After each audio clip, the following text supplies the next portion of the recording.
제12장.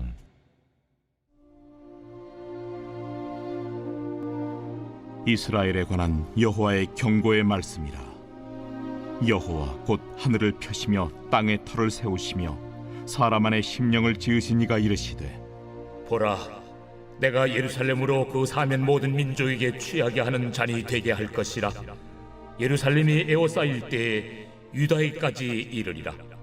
그날에는 내가 예루살렘을 모든 민족에게 무거운 돌이 되게 하리니 그것을 들은 모든 자는 크게 상할 것이라. 천하 만국이 그것을 치려고 모이리라. 여호와가 말하노라. 그날에 내가 모든 말을 쳐서 놀라게 하며 그 탄자를 쳐서 미치게 하되, 유다 족속은 내가 돌보고 모든 민족의 말을 쳐서 눈이 멀게 하리니, 유다의 우두머리들이 마음속에 이르기를, 예루살렘 주민이 그들의 하나님 만군의 여호와로 말미암아 힘을 얻었다 할지라. 그날에 내가 유다 지도자들을 나무 가운데 화로 같게 하며 곡식단 사이에 횃불 같게 하리니, 그들이 그 좌우에 에워싼 모든 민족들을 불살할 것이요, 예루살렘 사람들은 다시 그 본 곳 예루살렘에 살게 되리라. 여호와가 먼저 유다 장막을 구원하리니, 이는 다윗의 집의 영광과 예루살렘 주민의 영광이 유다보다 더하지 못하게 하려 함이니라. 그날에 여호와가 예루살렘 주민을 보호하리니, 그 중에 약한 자가 그날에는 다윗 같겠고, 다윗의 족속은 하나님 같고 무리 앞에 있는 여호와의 사자 같을 것이라. 예루살렘을 치러 오는 이방 나라들을 그날에 내가 멸하기를 힘쓰리라. 내가 다윗의 집과 예루살렘 주민에게 은총과 간구하는 심령을 부어주리니, 그들이 그 찌른 바 그를 바라보고 그를 위하여 애통하기를 독자를 위하여 애통하듯 하며, 그를 위하여 통곡하기를 장자를 위하여 통곡하듯 하리로다. 그날에 예루살렘에 큰 애통이 있으리니, 무깃도 골짜기 하다드림 문에 있던 애통과 같을 것이라. 온 땅 각 족속이 따로 애통하되 다윗의 족속이 따로하고 그들의 아내들이 따로하며, 나단의 족속이 따로하고 그들의 아내들이 따로하며, 레이의 족속이 따로하고 그들의 아내들이 따로하며, 시므이의 족속이 따로하고 그들의 아내들이 따로하며, 모든 남은 족속도 각기 따로하고 그들의 아내들이 따로하리라. 오늘의 말씀 스가랴 12장의 말씀입니다.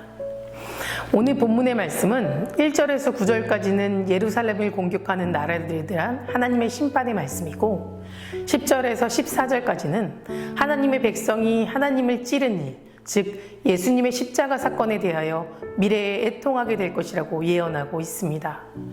먼저 7절과 9절 말씀을 보면, 여호와가 먼저 유다 장막을 구원하리니 그날에 여호와가 예루살렘 주민을 보호하리니, 예루살렘을 치러 오는 이방 나라들을 그날에 내가 멸하기를 힘쓰리라 라고 말씀하고 계십니다. 이 말씀에는 유다와 예루살렘을 구원하고 보호하며 그들을 대적하는 나라를 멸하게 하는 주체가 분명하게 보입니다. 바로 여호와 하나님입니다. 즉 하나님께서 친히 유다의 장막을 구원하고 예루살렘을 보호하고 그들을 대적하는 나라를 멸하시겠다라고 말씀해 주시는 겁니다.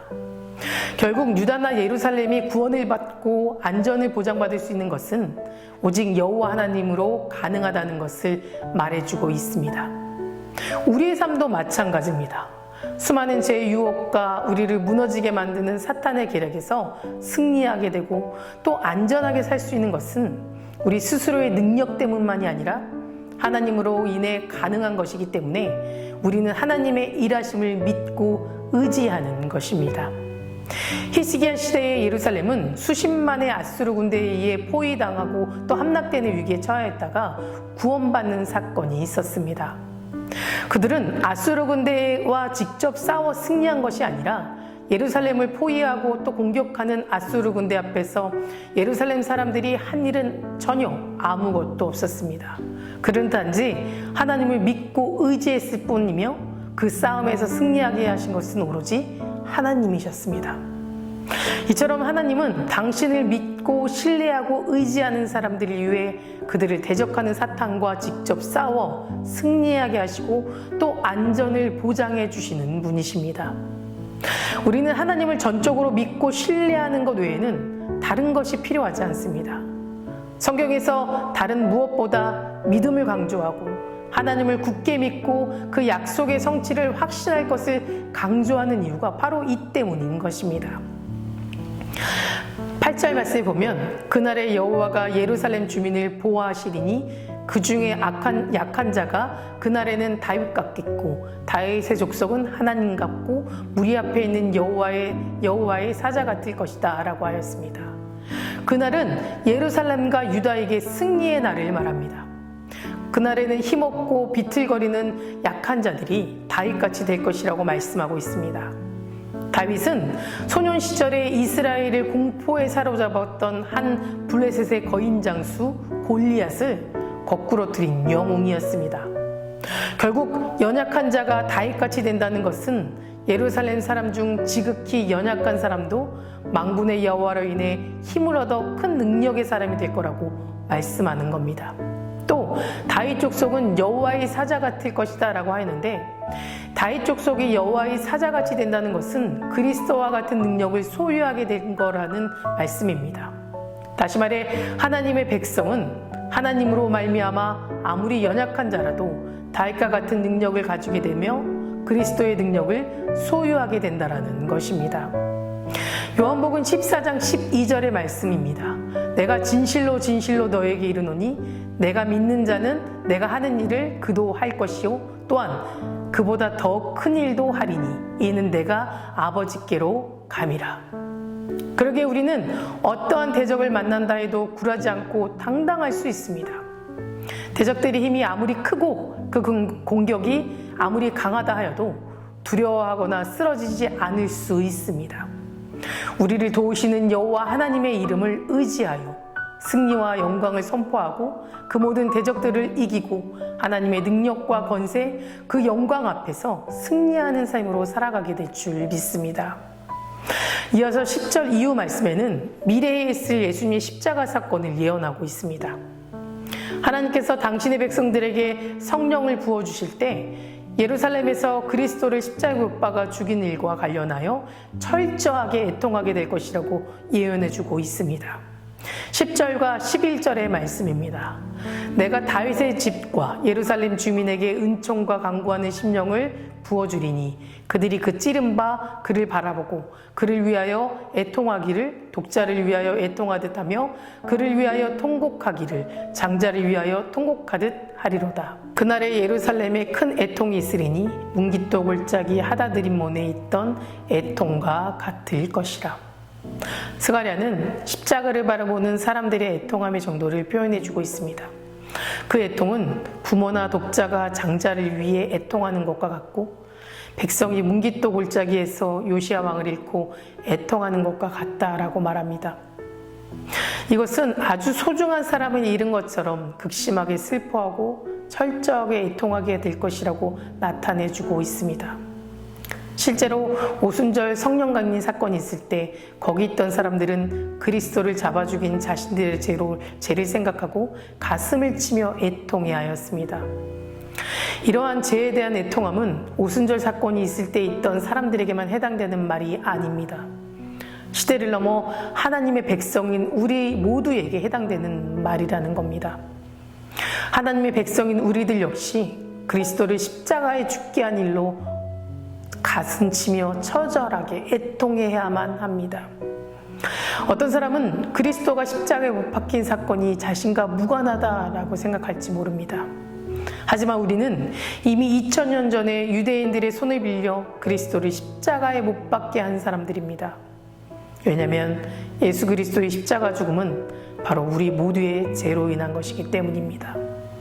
우리의 죄가 아니라면 예수님께서 죽으실 이유가 하나도 없었습니다. 이사야의 말처럼 그리스도가 찔림은 다름 아닌 우리의 자신의 허물로 인함이요 그가 상함은 우리의 죄악을 인함이기 때문입니다. 그러기에 우리는 예수 그리스도를 십자가에 못 박아 죽게 하고 그를 창에 찔리게 한 것이 2000년 전 유대인이 아니라 바로 자기 자신임을 알아야만 합니다.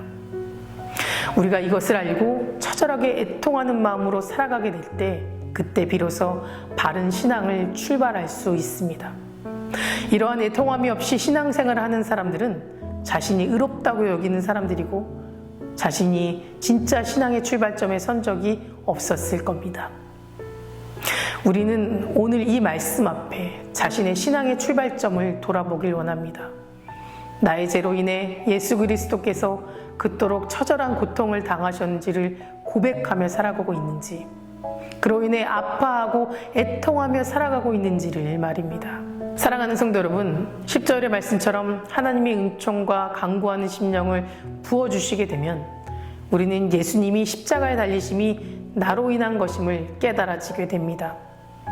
깨달아지는 것으로 끝나는 것이 아니라 기도할 때마다 애통하게 되고 감사하게 됩니다. 이제 우리 모두의 삶이 십자가를 바라보며 내가 그 자리에서 찔림을 받아야 했던 죄인이었음을 늘 기억하면서 하나님으로부터 받은 은혜를 날마다 감사함으로 살아가시기를 간절히 소망합니다. 다 같이 기도하시겠습니다. 오늘은 화요일입니다. 화요일의 공동기도 제목은 코로나의 종식을 위해서 함께 기도하겠습니다. 코로나로부터 성도님들의 건강을 지켜달라고 기도해 주시고, 코로나로부터 자유해지고 또 예배의 자리를 담대히 나오고 있도록 기도해 주시기 바랍니다.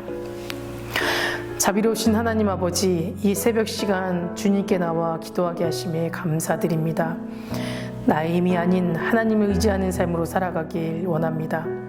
나의 환경에 치우치지 않고 오로지 하나님만을 믿고 의지하며 살아갈 수 있도록 우리의 믿음을 붙잡아 주시옵소서.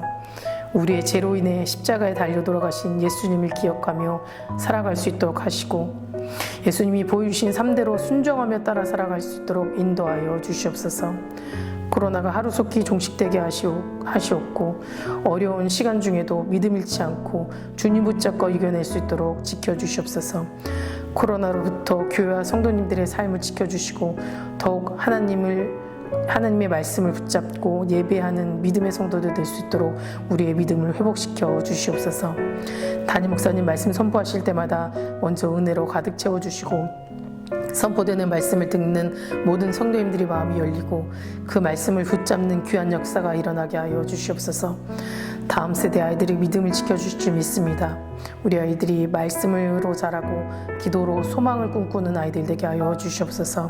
암으로 치유받고 있는 박재순 권사님, 유은영 권사님, 김시아 권사님, 김성주 집사님, 오유미 성도님, 박세현 청년, 유경민 청년 깨끗이 치유해 주시고, 투석 중인 성도님들, 사고로 입원 중인 성도님들 힘을 넣어 주시옵소서. 우울증, 공황장애, 불면증 겪고 있는 성도님들에게는 평안함을 허락하여 주시옵소서. 새벽마다 1000번째 드리며 간구하는 기도 제목에 응답하여 주실 줄 믿사오며, 이 모든 말씀 우리 주 예수 그리스도 이름으로 간절히 기도드립니다. 아멘.